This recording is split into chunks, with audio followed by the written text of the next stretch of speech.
नमस्कार साथियों, बहुत बहुत स्वागत है आपका आज की क्लास में। इस क्लास में हम यूपी टीजीटी के लिए और जीटीसी की परीक्षा के लिए कुछ प्रश्नों को देखेंगे, प्रैक्टिस करेंगे और प्रश्नों के माध्यम से हम नए तथ्यों को देखेंगे ताकि हमारा रिवीजन भी साथ साथ होता रहे।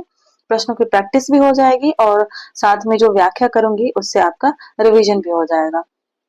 तो पहला प्रश्न है, प्रबोध पचासा के रचनाकार कौन है? विकल्प में है भूषण, देव, पद्माकर भट्ट या रसकान। प्रबोध पचासा किसकी रचना है? इसमें प्रीवियस ईयर के क्वेश्चन भी शामिल हैं। सही उत्तर हो जाएगा पद्माकर भट्ट। प्रबोध पचासा जो है पद्माकर भट्ट की रचना है। यह विराग और भक्ति रस से पूर्ण ग्रंथ है।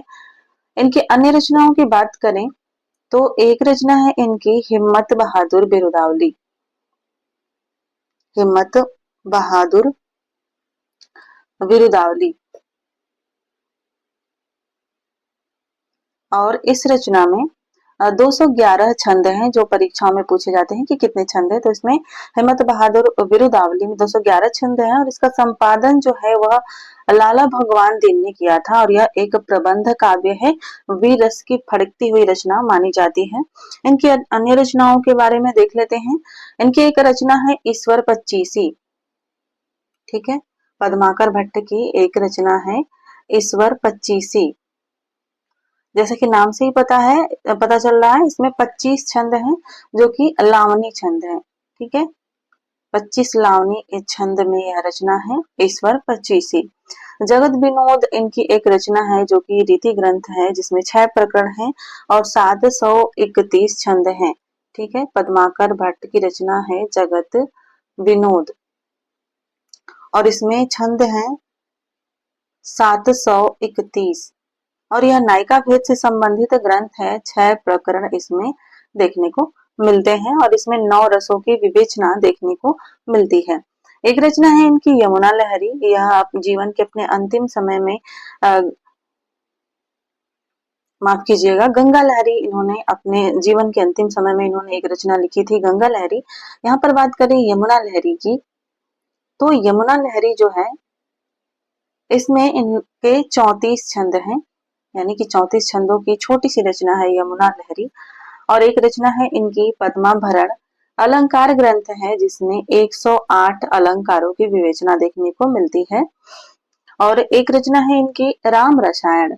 ठीक है, यह पूछी जा सकती है परीक्षा में। देखने से नहीं लगता कि पद्माकर की रचना होगी राम रसायन। और इसका आधार ग्रंथ है वाल्मीकि रामायण।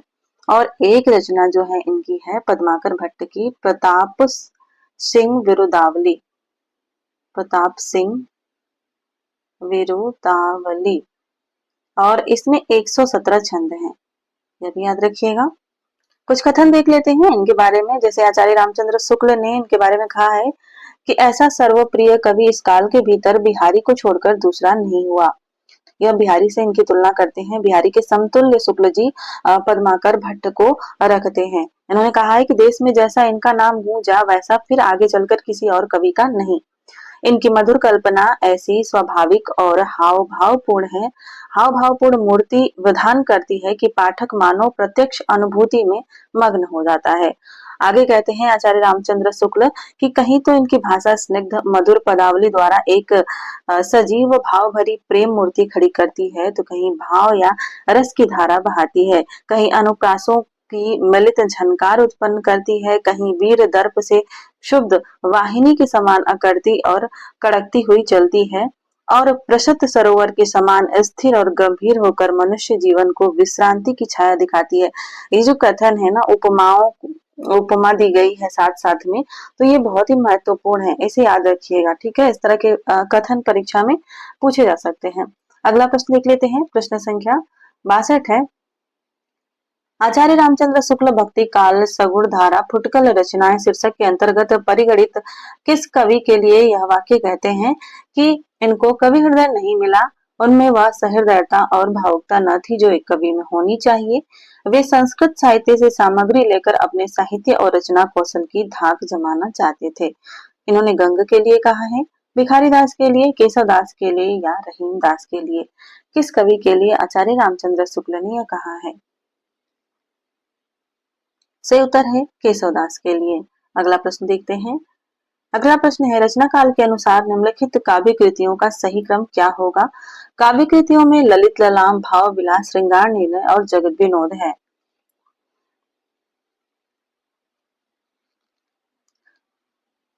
देख लेते हैं सबको अपने इनके समय के अनुसार।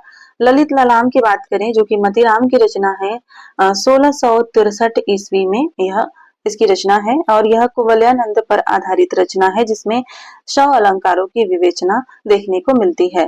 बात करें भाव विलास की जो कि देव की रचना है, इसका समय है 1689 ईस्वी और इसमें 39 अलंकारों की विवेचना की गई है। 39 अलंकार इसमें है।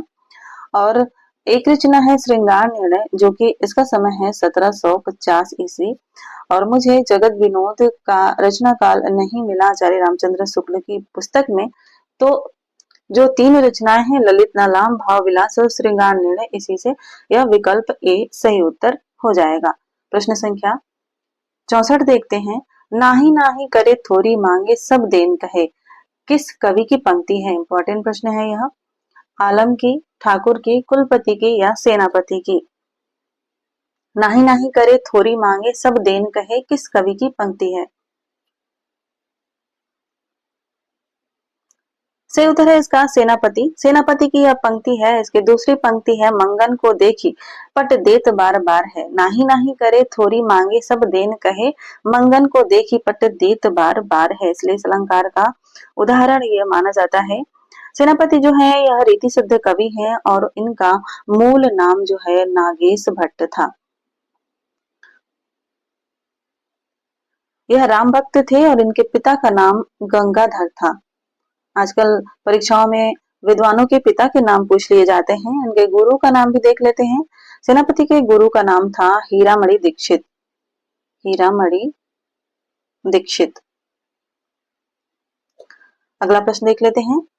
अगला प्रश्न है, सुजान विनोद किसकी रचना है? देव की, घनानंद की, चिंतामणि की या पद्माकर की?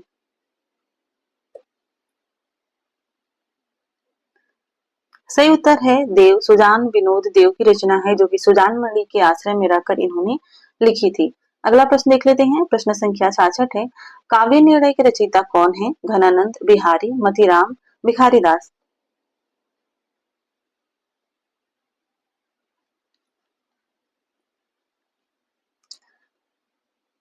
सही उत्तर है भिखारी दास। काव्य निर्णय भिखारी दास की रचना है।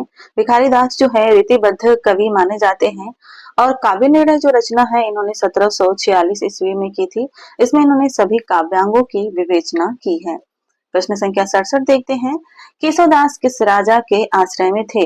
बूंदी के राजा भाव सिंह के, छत्रसाल के, ओरछा के राजा इंद्रजीत सिंह के या शिवाजी के?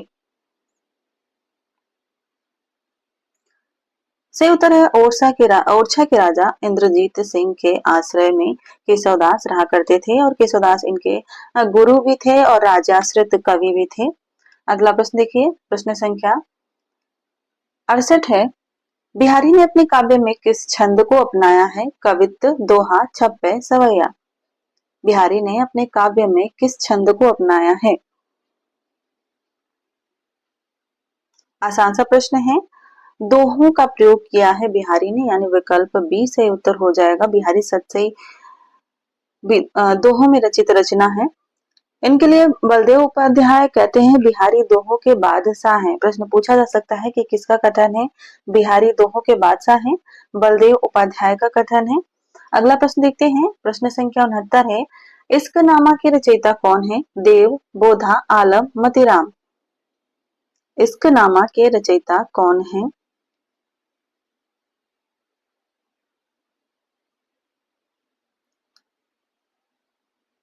से उत्तर हो जाएगा बोधा। इसका नाम बोधा की रचना है। बोधा का वास्तविक नाम जो है बुद्धिसेन था।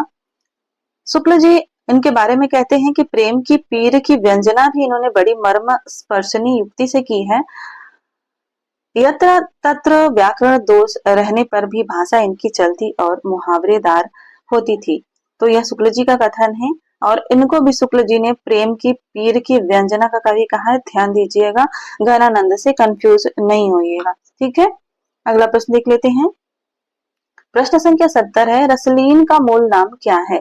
सैयद मुस्तफा, मोहम्मद सईद, सैयद अहमद या सैयद गुलाम नबी?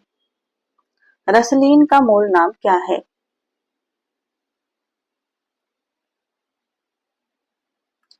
सही उत्तर हो जाएगा इसका विकल्प डी, सैयद गुलाम नबी। प्रश्न संख्या 71 को देखते हैं, निम्नलिखित में से रीतिकालीन काव्य की प्रवृत्ति कौन सी नहीं है? आचार्यत्व प्रदर्शन, आलंकारिकता के प्रति विशेष आग्रह, नारी के आदर्श रूप का चित्रण या नक्शिक वर्णन?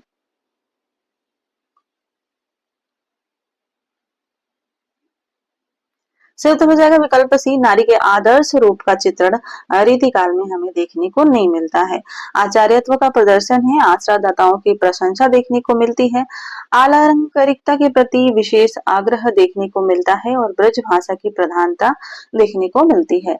अगला प्रश्न देखिए, प्रश्न संख्या 72 है, निर्गुण संत इनमें से कौन है? कबीर, तुलसीदास, सूरदास, मीराबाई? आसान सा प्रश्न है। सही उत्तर हो जाएगा कबीर। अगला प्रश्न देखते हैं, ज्ञानाश्रय शाखा से संबंधित इनमें से कौन है? मीराबाई, सूरदास, तुलसीदास, कबीरदास?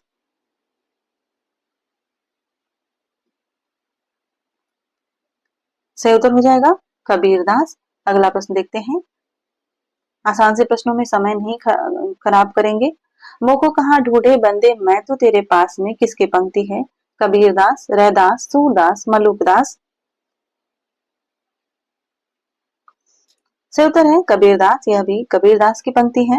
अगला प्रश्न देखते हैं, प्रश्न संख्या 75 है, नामदेव का संबंध किस प्रदेश से है? मध्य प्रदेश, राजस्थान, महाराष्ट्र या गुजरात?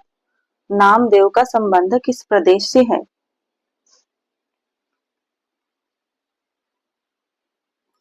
सही उत्तर है महाराष्ट्र, नामदेव का संबंध महाराष्ट्र से है। डॉक्टर रामकुमार वर्मा, डॉक्टर रामकुमार वर्मा और गणपति चंद्रगुप्त के अनुसार, गणपति चंद्रगुप्त के अनुसार यह संत काव्य धारा के प्रवर्तक माने जाते हैं। यानी डॉक्टर रामकुमार वर्मा और गणपति चंद्रगुप्त ने नामदेव को संत काव्य धारा का प्रवर्तक माना है और यह उत्तरी भारत के प्रथम संत माने जाते हैं नामदेव। ठीक है, प्रश्न संख्या 76 देखते हैं, महाराष्ट्र के भक्तों में किनका नाम सबसे पहले आता है? सूरदास, तुलसीदास, मीराबाई या नामदेव? महाराष्ट्र के भक्तों में किनका नाम सबसे पहले आता है?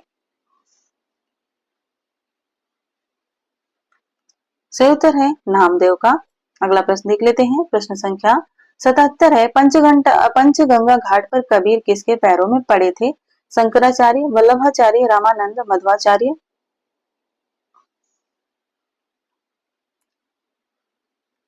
सही उत्तर है रामानंद, विकल्प सी सही उत्तर हो जाएगा। अगला प्रश्न देखते हैं, प्रश्न संख्या 78 है, इनमें ज्ञानाश्रयी शाखा के संत कवि कौन नहीं है? मलुकदास, धर्मदास, रैदास या परमानंद दास? इनमें से ज्ञानाश्रयी शाखा के संत कवि कौन नहीं है? सही उत्तर हो जाएगा परमानंद दास, यह कृष्ण भक्त कवि माने जाते हैं, कृष्ण भक्त कवि हैं। प्रश्न संख्या 79 है, कबीर के बीजक पर रची गई तृतीया टीका किसकी रचना है? पूरनदास, जगजीवन दास, भगवान दास या पलटू दास? कबीर के जीवन पर लिखी गई तृतीया टीका किसकी है? सही उत्तर है पूरनदास की। अगला प्रश्न देखते हैं, प्रश्न संख्या 80 है, निम्नलिखित काव्य पंक्ति किसकी है? प्रभु जी तुम दीपक हम पानी, जाकी ज्योति बरे दिन राती। प्रभु जी तुम दीपक हम बाती, जाकी ज्योति बरे दिन राती। नानक देव, कबीर, रैदास या दादू दयाल?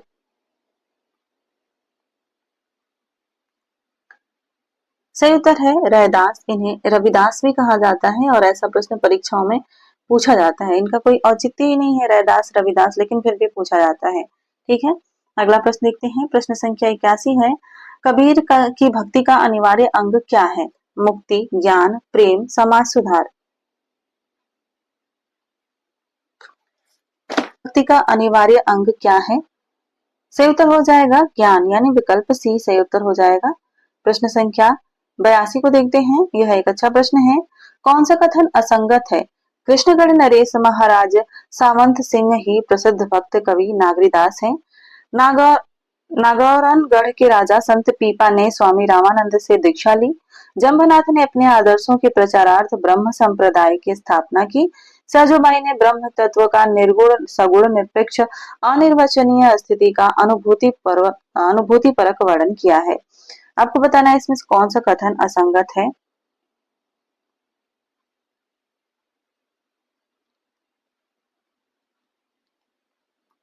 सही उत्तर है विकल्प सी। जम्भनाथ ने अपने आदर्शों के प्रचारार्थ ब्रह्म संप्रदाय की स्थापना की। ब्रह्म संप्रदाय की स्थापना जो है वह मध्वाचार्य ने की थी। तो यहाँ यह विकल्प गलत हो जाता है। ठीक है, मध्वाचार्य ने की थी। और जम्भनाथ ने किस संप्रदाय की स्थापना की थी?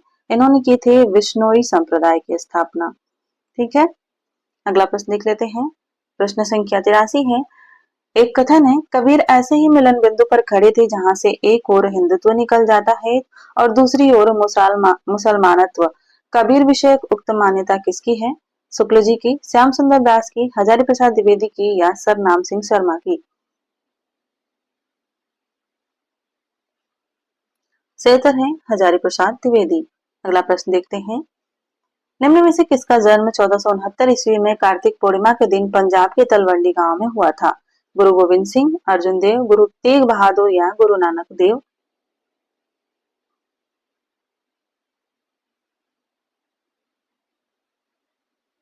सही उत्तर है गुरु नानक। गुरु नानक का जन्म हुआ था 1469 ईस्वी में कार्तिक पूर्णिमा के दिन पंजाब के तलवंडी गांव में। अगला प्रश्न देखते हैं। निर्गुण भक्ति काव्य धारा में उदासी संप्रदाय के प्रवर्तक कौन है? दादू दयाल, रज्जब, श्रीचंद या मलोकदास?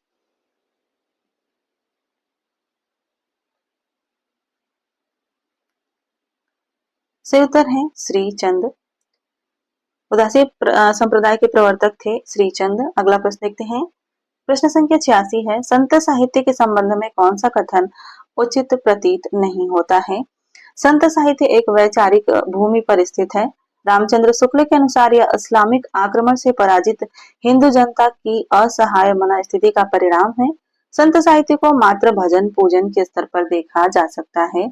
हजारी प्रसाद द्विवेदी के अनुसार संत साहित्य या भक्ति आंदोलन भारतीय चिंतन धारा का स्वाभाविक विकास है।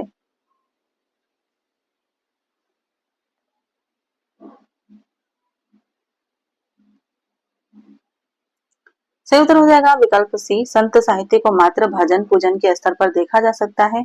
यह विकल्प गलत है, उचित नहीं है। अगला प्रश्न देखते हैं। प्रश्न संख्या 87 है। कबीर का भक्ति आंदोलन विद्रोह मूलक है तो गोस्वामी तुलसीदास का प्रतिरोधात्मक। यह विचार व्यक्त करने वाले विद्वान कौन है? शुक्ल जी, डॉक्टर नगेंद्र, डॉक्टर बच्चन सिंह या डॉक्टर रामविलास शर्मा? कबीर का भक्ति आंदोलन विद्रोह मूलक है तो गोस्वामी तुलसीदास का प्रतिरोधात्मक। सही उत्तर है डॉक्टर बच्चन सिंह। यह कथन डॉक्टर बच्चन सिंह का है। डॉक्टर नगेंद्र इसी तरह तुलना करते हुए तुलसीदास और कबीर दास की तुलना करते हुए कहते हैं कि तुलसीदास की भक्ति भावना कबीर आदि निर्गुण भक्तों की ज्ञान योगमयी भावना की भांति रहस्यमय नहीं है, वह सीधी सरल एवं सहज साध्य है। इसे नोट कर लीजिएगा, मैं दोबारा बोलती हूँ। डॉक्टर नगेंद्र का कथन है। इस बार पीजीटी के जो प्रश्न बने थे वो डॉक्टर नगेंद्र की किताब से ज्यादा बने थे, तो यह कथन महत्वपूर्ण हो जाता है। तुलसीदास की भक्ति भावना कबीर आदि निर्गुण भक्तों की ज्ञान योगमयी भावना की भांति रहस्यमय नहीं है, वह सीधी सरल एवं सहज साध्य है। ठीक है, अगला प्रश्न देख लेते हैं। प्रश्न संख्या 88 है। गुरु नानक देव की माता का नाम क्या था? लक्ष्मी, वितस्ता, रूपना या तृप्ता?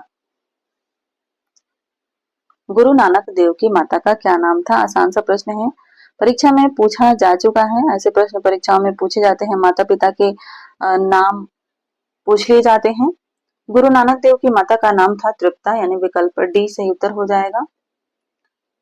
प्रश्न संख्या 89 है। हम तो भगति मुक्ति में आया, गुरु प्रसाद राम गुण पाया। यह पंक्तियां किस ग्रंथ से ली गई हैं? पद्मावत, रामचरितमानस, कबीर की परचई या बीजक?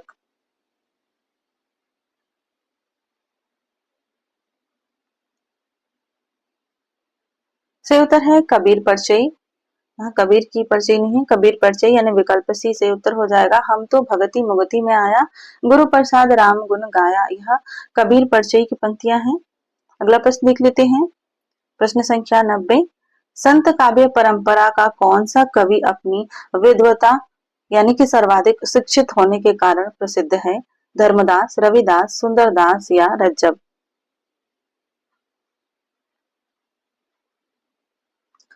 सही उत्तर है सुंदरदास। बहुत बार पूछा गया प्रश्न है। इनका जन्म देख लेते हैं। जन्म इनका हुआ था 1596 ईस्वी में दौसा में हुआ था। दौसा राजस्थान में पड़ता है। इनकी जाति थी वणिक। कौन सी जाति थी? वणिक जाति थी। ठीक है। इनके पिता का नाम था परमानंद खंडेलवाल। इनके पिता का नाम था परमानंद खंडेलवाल और इनके गुरु थे दादू दयाल। ठीक है। अगला प्रश्न देख लेते हैं। कबीर कुता राम मोतिया मेरा नाव, गले राम की जेवड़ी जित खेचे तित जाऊं। इस दोहे में किस तरह की मानसिकता व्यक्त हुई है? आत्मसमर्पण, मान, दीनता या कुंठा?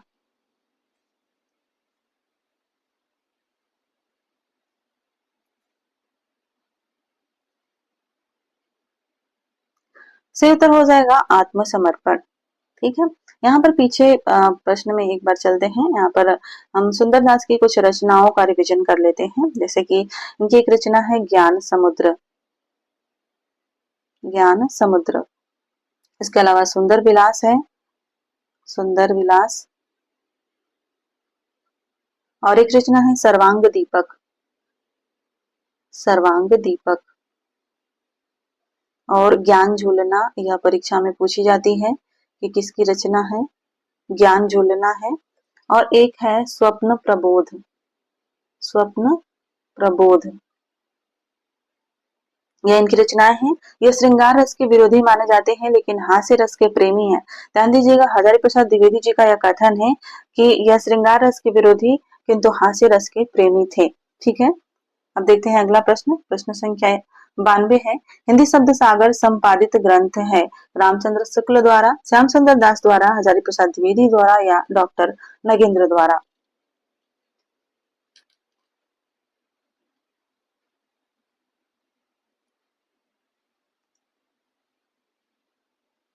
सही उत्तर है श्याम सुंदर दास जी द्वारा हिंदी शब्द सागर का संपादन किया गया था और इसी की भूमिका में आचार्य रामचंद्र शुक्ल ने अपना हिंदी साहित्य का विकास लिखा, जो बाद में चल के हिंदी साहित्य का इतिहास नाम से प्रकाशित हुआ था। हिंदी शब्द सागर के सहायक संपादक में रामचंद्र शुक्ल थे और रामचंद्र वर्मा थे। ध्यान दीजिएगा, सहायक संपादक में रामचंद्र शुक्ल और रामचंद्र वर्मा दोनों लोग थे। और ये जो दोनों लोग थे ये सहायक संपादक थे, मुख्य संपादक थे श्याम सुंदर दास। अगला प्रश्न देख लेते हैं। प्रश्न संख्या 93 है। हिंदी साहित्य की भूमिका पुस्तक के लेखक कौन है?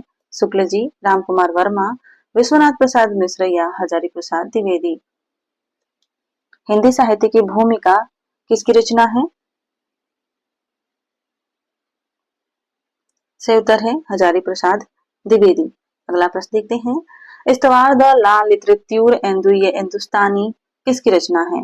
कीथ की, गिरशन की, गार्सद की या गिलक्राइस्ट की?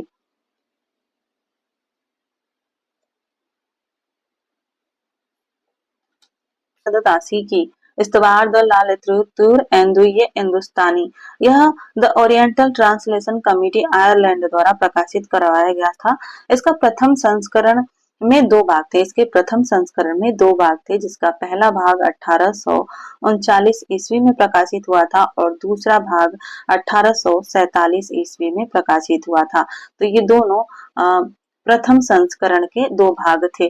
द्वितीय संस्करण में इसके तीन भाग कर दिए गए और प्रथम भाग 1870 में, दूसरा भाग 1870 में और तीसरा भाग 1871 ईस्वी में प्रकाशित हुआ था।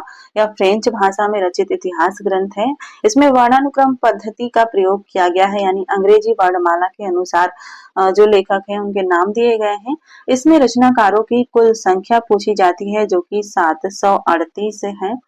इसमें 738 रचनाकारों को स्थान दिया गया था, जिसमें हिंदी के केवल 72 रचनाकार थे। अधिकांश रचनाकार उर्दू के थे। इसमें काल विभाजन का कोई प्रयास नहीं किया गया। इसके लिए गार्सिदातासी ने लिखा भी है कि यदि मैंने कालक्रम वाली पद्धति अपनाई होती तो उनके अनेक विभाग करने पड़ते। पहले मैं उन लेखकों का पता रखता जिनका काल अच्छी तरह से ज्ञात है, दूसरे में मैं उनको रखता जिनका काल संदेहात्मक है, तीसरे में उन्हें रखता जिनका काल अज्ञात है। यही विभाजन उन रचनाओं के लिए करना पड़ता जिन्हें इस ग्रंथ के प्रधान अंश में स्थान नहीं मिल सका। अपना कार्य सरल बनाने और पाठकों की सहूलियत दोनों ही दृष्टियों से मुझे यह पद्धति छोड़ने के लिए बाध्य होना पड़ा। ऐसा कहा है गार्सिदातासी ने। ठीक है, इस ग्रंथ में जो है प्रथम कवि के बारे में कोई विचार नहीं किया गया है और शुक्ल जी ने इसे वृत्त संग्रह कहा है। ठीक है, प्रश्न संख्या 95 है, ग्रियर्सन कृत the modern vernacular literature of northern Hindustan का हिंदू अनुवाद किसने किया था? किशोरीलाल गुप्त ने, डॉक्टर रामकुमार वर्मा ने, लक्ष्मी सागर वार्ष्णेय ने या डॉक्टर जगदीश गुप्त ने? ग्रियर्सन के the modern vernacular literature of Hindustan का हिंदी अनुवाद किसने किया था?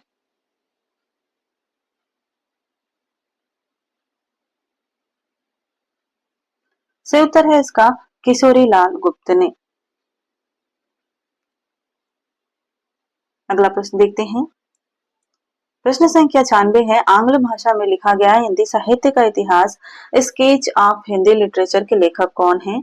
पादरी एफ ई के, पादरी Edwin Greaves, Garcin de Tassy, George Grierson?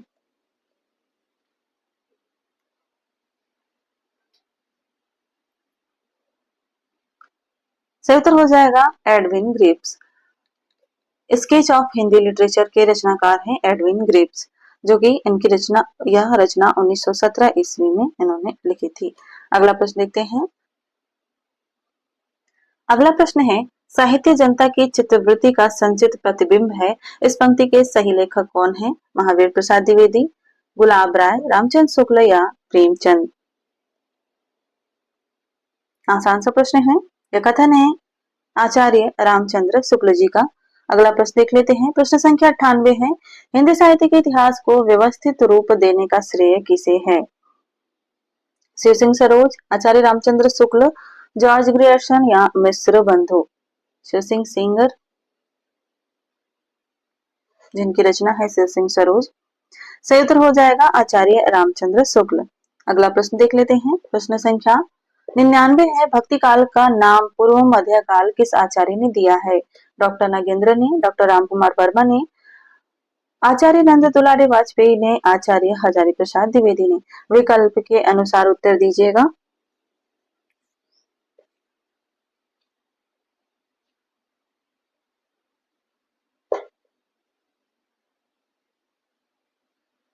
सही उत्तर है आचार्य हजारी प्रसाद द्विवेदी ने। आचार्य हजारी प्रसाद द्विवेदी ने पूर्व मध्य काल नाम दिया है भक्ति काल को और इसकी समय सीमा 1400 ईस्वी से 1700 ईस्वी तक इन्होंने रखा है। इसके अलावा इन्होंने उत्तर मध्य काल नाम दिया है रीति काल को, उत्तर मध्य काल, और इसकी समय सीमा इन्होंने रखी है 1700 ईस्वी से लेकर के 1900 ईस्वी तक। ठीक है, विकल्प के हिसाब से उत्तर है। अगला प्रश्न देखते हैं। प्रश्न संख्या 100 है, मिश्र बंधुओं ने परिवर्तन काल की समय सीमा क्या निर्धारित की? मिश्र बंधुओं ने इतिहास काल इनको हिंदी साहित्य के इतिहास को 5 कालों में बांटा है और इन 5 कालों के भी दो दो भेद किए हैं इन्होंने। उन्होंने एक परिवर्तन काल का समय सीमा बताई है, आपको बताना है वो कौन सी है। संवत 1890 से संवत 1925, संवत 1791 से संवत 1889, संवत 1890 से 1925 या संवत 1791 से 1889। मिश्र बंधुओं ने परिवर्तन काल की जो समय सीमा बताई वो 1890 विक्रम संवत से 1925 तक बताई, यानी कि विकल्प सी सही उत्तर हो जाएगा। इनके अन्य समय सीमाओं को भी देख लेते हैं, जैसे कि इन्होंने सबसे पहले कहा आरंभिक काल, जिसकी समय सीमा इन्होंने बताई थी विक्रम संवत 700 से 1444, हाँ, विक्रम संवत 700 से विक्रम संवत 1444 तक। उसके बाद इन्होंने मध्य काल कहा था, माध्यमिक काल कहा था, उसका समय दिया था इन्होंने 1445 से 1680 तक। इसके अलावा इन्होंने अलंकृत काल नाम दिया रीति काल को और इसकी समय सीमा 1681 से 1889 इन्होंने बताई और उसके बाद इन्होंने परिवर्तन काल कहा 1890 से 1925 तक और अंतिम काल विभाजन यानी पांचवा काल विभाजन इन्होंने किया था वर्तमान काल नाम से। वर्तमान काल को इन्होंने 1926 से लगातार की समय सीमा दी। ठीक है, अगला प्रश्न देख लेते हैं। प्रश्न संख्या 101 है, हिंदी कोविद रत्नमाला के लेखक कौन है? महावीर प्रसाद द्विवेदी, श्याम सुंदर दास, रामचंद्र शुक्ल या भारतेंदु हरिश्चंद्र? हिंदी कोविद रत्नमाला किसकी रचना है? सही उत्तर है श्याम सुंदर दास। हिंदी कोविद रत्नमाला, इसके अलावा कविता कौमुदी, कविता कौमुदी किसकी रचना है? यह राम नरेश त्रिपाठी की, राम नरेश त्रिपाठी। और एक रचना है वियोगी हरि जी की ब्रज माधुरी सार, ब्रज माधुरी सार किसकी रचना? वियोगी हरि की। इन तीनों रचनाओं से आचार्य रामचंद्र शुक्ल ने अपने इतिहास ग्रंथ के लिए सामग्री ली है। ठीक है, उन्होंने भूमिका में कहा भी है कि मैंने इन रचनाओं से सामग्री ली है। श्याम सुंदर दास की हिंदी कोविद रत्नमाला, कविता कौमुदी राम नरेश त्रिपाठी से और ब्रज माधुरी सार वियोगी हरि की रचना से। तो इसे याद रखिएगा, तीनों ऑप्शन देके और एक अलग ऑप्शन देके पूछा जा सकता है कि इनमें से किस से शुक्ल जी ने अपनी इतिहास के लिए सामग्री नहीं ली है। ठीक है, अगला प्रश्न है, निम्नलिखित कृतियों में कौन सी कृति भारतेंदु हरिश्चंद्र द्वारा रचित नहीं है? पावस पयोनिधि, वर्षा विनोद, गीत गोविंदानंद, वेणु गीत। कौन सी रचना भारतेंदु हरिश्चंद्र की नहीं है? से उत्तर है पावस पयोनिधि। अगला प्रश्न देखते हैं, यह गोविंद गिल्ला भाई की रचना है। ठीक है, पावस पयोनिधि गोविंद गिल्ला भाई की रचना है। अगला प्रश्न देखते हैं, प्रश्न संख्या 103 है, भारतेंदु हरिश्चंद्र ने काव्य धारा को किस ओर मोड़ा? निर्गुण भक्ति की ओर, स्वदेश प्रेम की ओर, रीति ग्रंथों की ओर या श्रृंगार प्रियता की ओर?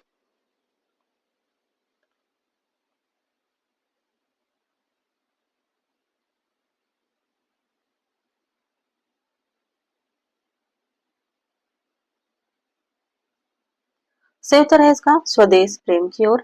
अगला प्रश्न देखिए, प्रश्न संख्या 104 है, निम्नलिखित में से भारतेंदु हरिश्चंद्र की रचना कौन सी नहीं है?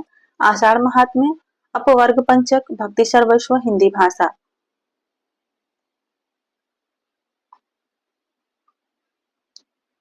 सही उत्तर है आषाढ़ महात्म्य, यह जो है भारतेंदु हरिश्चंद्र की रचना नहीं है। प्रश्न संख्या 105 है, भारतेंदु हरिश्चंद्र की रचना हिंदी भाषा का प्रकाशन वर्ष क्या है? 1865 ईस्वी, 1890 ईस्वी, 1885 ईस्वी या 1885 ईस्वी?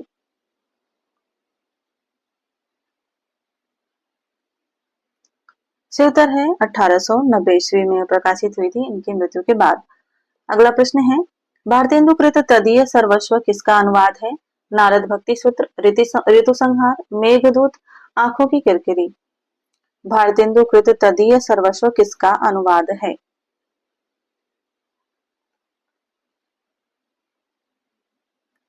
सही उत्तर है नारद भक्ति सूत्र का अनुवाद है। कब किया था इन्होंने? 1874 ईस्वी में। इसके अलावा इन्होंने सांडिल्य भक्ति सूत्र का भी अनुवाद किया है। इन्होंने सांडिल्य भक्ति सूत्र, इसका अनुवाद इन्होंने किस नाम से किया था? भक्ति सूत्र वैजयंती, इस नाम से इन्होंने सांडिल्य भक्ति सूत्र का अनुवाद किया था। अगला प्रश्न देख लेते हैं, प्रश्न संख्या 107, भारतेंदु की रचनाओं का संग्रह किस नाम से है? भारतेंदु दर्पण, भारतेंदु वाणी, भारतेंदु ग्रंथावली, भारतेंदु प्रसून।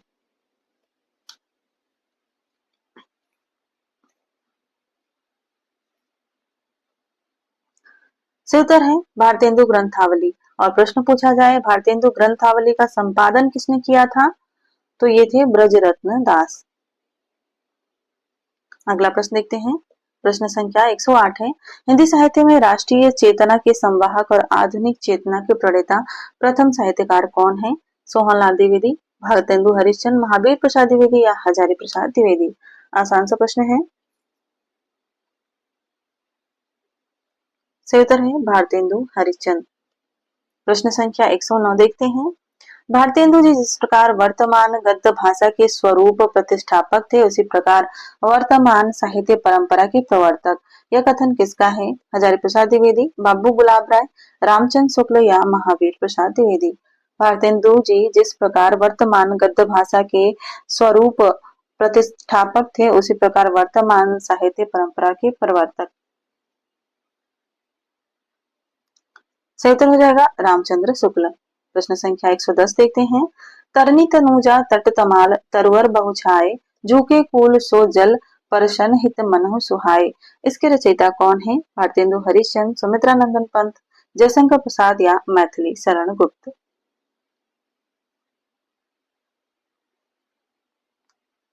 सही उत्तर है भारतेंदु जी। यह तो था एक आसान सा प्रश्न।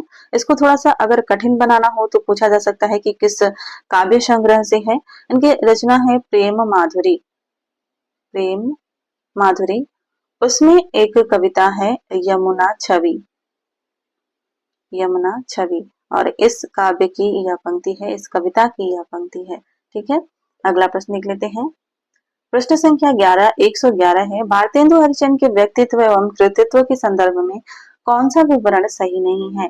वे साहित्य अनुरागी और कोमल हृदय के व्यक्ति थे। इन्होंने वैष्णव धर्म के प्रचारार्थ तदीय समाज की स्थापना की। उनका साहित्यिक कार्य गद्य पद्य की अनेक विधाओं तक फैला हुआ था और उन्होंने प्राचीन की पूर्ण उपेक्षा करके नवीन को पूर्णतः अंगीकार किया। कौन सा कथन सही नहीं है?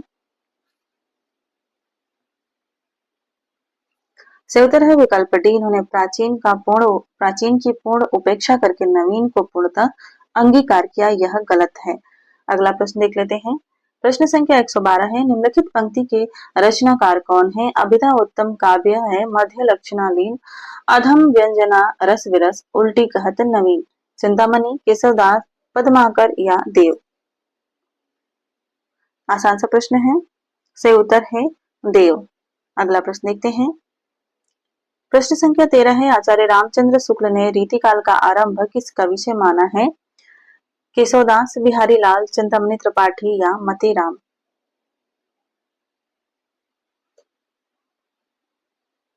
सही उत्तर हो जाएगा चिंतामणि त्रिपाठी। आचार्य रामचंद्र शुक्ल का कथन है, कहते हैं कि हिंदी में रीति ग्रंथों की अखंड परंपरा चिंतामणि त्रिपाठी से चली, अतः रीतिकाल का आरंभ उन्हीं से मानना चाहिए। इसके अलावा शुक्ल जी कहते हैं कि हिंदी में लक्षण ग्रंथों की परिपाटी पर रचना करने वाले जो सैकड़ों कवि हुए हैं, वे आचार्य की कोटि में नहीं आते, किंतु चिंतामणि इनसे अलग दिखाई देते हैं। शुक्ल जी का एक और कथन देख लेते हैं। कहते हैं कि चिंतामणि ने काव्य के सब अंगों पर ग्रंथ लिखे। इनकी भाषा ललित और सानुप्रास होती थी। अवध के पिछले कवियों की भाषा को देखते हुए इनकी भाषा विशुद्ध दिखाई देती है। वर्णन की प्रणाली भी मनोहर है। वास्तव में ये उत्कृष्ट कवि थे। एक हजारी प्रसाद द्विवेदी का कथन है, कहते हैं कि चिंतामणि के उदाहरणों में सच्चे कवि हृदय की झलक है। कभी कभी वे सदस्यता में अपने छोटे भाई मतीराम से होड़ करते हैं। ठीक है, अगला प्रश्न देख लेते हैं। प्रश्न संख्या 114 है, किस कवि के आश्रयदाता महाराज शिवाजी तथा छत्रसाल बुंदेला थे? देव, मतीराम, कबीर या भूषण? किस कवि के आश्रयदाता महाराज शिवाजी और छत्रसाल बुंदेला थे? आसान सा प्रश्न है। सही उत्तर है इसका विकल्प डी, भूषण।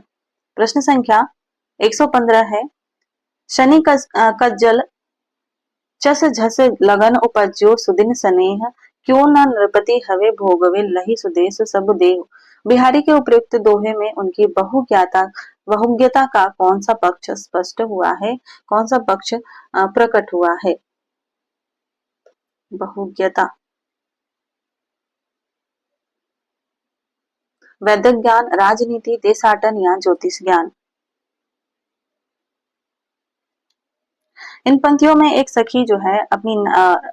सखी अपनी सहेली यानी नायिका से कह रही है कि काजल रूपी शनि ग्रह के नेत्र रूपी मीन राशि में स्थित होने से शुभ मुहूर्त में जो स्नेह रूपी शिशु उत्पन्न हुआ, वह राजा होकर संपूर्ण शरीर रूपी सुंदर प्रदेश को क्यों नहीं भोगेगा।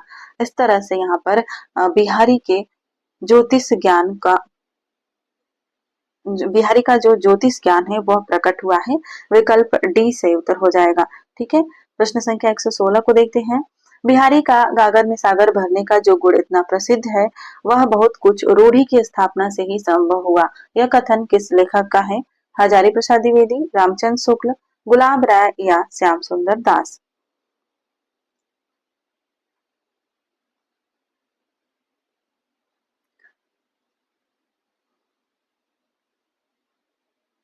सही उत्तर है रामचंद्र शुक्ल। शुक्ल जी का एक और कथन है इनके बारे में। कहते हैं कि भाव का बहुत उत्कृष्ट या उदात्त स्वरूप बिहारी में नहीं मिलता। कविता उनकी श्रृंगारी है, पर प्रेम के उच्च भूमि पर नहीं पहुंचती, नीचे ही रह जाती है।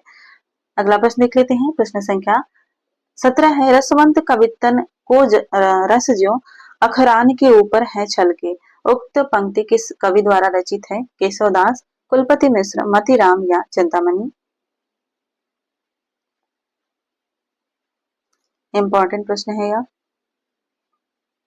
से उत्तर है चिंतामणि। अगला प्रश्न देख लेते हैं। प्रश्न संख्या 118 है। विरह वारिस रीति काव्य धारा के किस कवि की कृति है? विरह वारिस किसकी रचना है? ठाकुर, बोधा, द्विजदेव या आलम। विरह वारिस जो है बोधा की रचना है, यानी विकल्प बी से उत्तर हो जाएगा। बोधा का मूल नाम था बुद्धिसेन। अगला प्रश्न देख लेते हैं। प्रश्न संख्या 119 है। रीतिकालीन कवि केशव की इनमें से कौन सी रचना प्रबंध काव्य नहीं है? इंपॉर्टेंट है यह भी। रतन बावनी, जहांगीर चंद्रिका, रसिक प्रिया या रामचंद्रिका।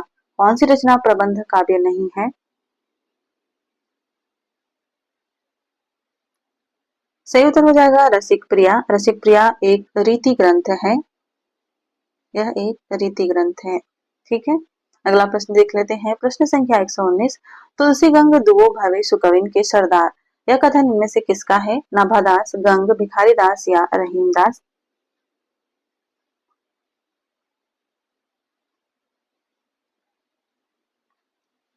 सही उत्तर है भिखारी दास। अगला प्रश्न देखते हैं। प्रश्न संख्या 121 है। निम्नलिखित में से कौन सा ग्रंथ केशव दास द्वारा रचित है? विज्ञान गीता, बरवे नायिका भेद, कवि कुल कल्पतरु या काव्यालंकार।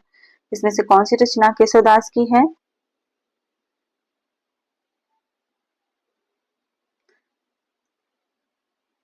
सही उत्तर है विज्ञान गीता। अगला प्रश्न है और इस क्लास का यह अंतिम प्रश्न है। सुदामा चरित किसके द्वारा रचित काव्य ग्रंथ है? मतीराम, पद्माकर, देव या नरोत्तम दास। सुदामा चरित किसके द्वारा रचित काव्य ग्रंथ है? सही उत्तर है विकल्प डी नरोत्तम दास। मिलते हैं अब अगली क्लास में, तब तक के लिए अपनी पढ़ाई मन से कीजिए। धन्यवाद।